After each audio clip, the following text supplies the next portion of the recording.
দেখে নেওয়া যাক মুখ্যমন্ত্রী শুভেন্দু অধিকারীর 18টি প্রধান নির্দেশিকা। 1. সব ধরনের তোলাবাজি ও সিন্ডিকেট রাজ বন্ধ করতে হবে। 2. পাড়ায় পাড়ায় জোর করে চাঁদা তুলে অনুষ্ঠান করার প্রবণতা বন্ধ করতে হবে। 3. রাজনৈতিক প্রভাব খাটিয়ে ক্লাবকে সরকারি টাকা বিলি বন্ধ করতে হবে। 4. দল জিতেছে বলে ব্যবসায়ীদের উপর চাপ দিয়ে মিষ্টি খাওয়ানো বা টাকা তোলা বন্ধ করতে হবে। 5. পুজো, খেলা বা সাংস্কৃতিক অনুষ্ঠানের নামে জুলুম করে চাঁদা আদায় বন্ধ করতে হবে। 6. দোকান, বাজার, নির্মাণ কাজ বা ব্যবসায় সিন্ডিকেটের বাধ্যতামূলক দাদাগিরি বন্ধ করতে হবে। 7. সরকারি কাজ পাইয়ে দেওয়ার নামে কাটমানি বা কমিশন বাণিজ্য বন্ধ করতে হবে। 8. চাকরি দেওয়ার নামে দুর্নীতি ও টাকা নেওয়া বন্ধ করতে হবে। 9.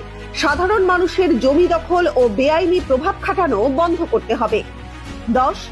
রাজনৈতিক পরিচয় ব্যবহার করে থানায় বা প্রশাসনে প্রভাব খাটানো বন্ধ করতে হবে। 11. ব্যবসায়ীদের জোর করে ব্যানার, পতাকা বা পার্টির প্রচারে টাকা দিতে বাধ্য করা বন্ধ করতে হবে। 12. রাস্তা দখল করে অবৈধ পার্কিং, হকার সিন্ডিকেট ও চাঁদাবাজি বন্ধ করতে হবে। 13. সরকারি প্রকল্পে দুর্নীতি, ভুয়ো তালিকা তৈরি করা বন্ধ করতে হবে। 14. শিক্ষা প্রতিষ্ঠান ও হাসপাতালে রাজনৈতিক দাদাগিরি বন্ধ করতে হবে। 15. ভোটের সময় ভয় দেখানো, হুমকি ও সন্ত্রাসের রাজনীতি বন্ধ করতে হবে। 16. সাধারণ মানুষের নিরাপত্তা ও আইনের শাসন নিশ্চিত করতে হবে। 17. স্বচ্ছ প্রশাসন, কর্মসংস্থান ও শিল্প বান্ধব পরিবেশ গড়ে তুলতে হবে। 18. জনগণের ট্যাক্সের টাকা জনগণের উন্নয়নেই ব্যবহার করতে হবে।